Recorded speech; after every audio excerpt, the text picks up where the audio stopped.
मित्रांनो, 2 मार्च होळीचा दिवस. होळीच्या अग्नीत तुम्हाला हे 5 प्रकारचे धान्य टाकायचे आहे. कारण आपल्या घरातल्या अडचणी, आपल्या जीवनातल्या अडचणी, संकट या उपायाने, या कामाने नष्ट होतील. मित्रांनो, 2 मार्च संध्याकाळी होलिका दहन होईल.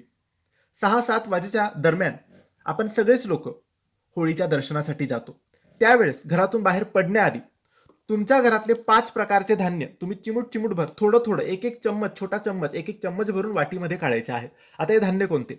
तर तांदूळ, गहू आणि 3 प्रकारच्या कोणत्याही डाळी तुमच्या घरात ज्या असतील, हरभऱ्याची डाळ, मुगाची डाळ, उडदाची डाळ, जी असेल त्या 3 डाळी घ्यायच्या आहेत. असं हे 5 प्रकारचे धान्य एका वाटीत काढून घ्यायचं.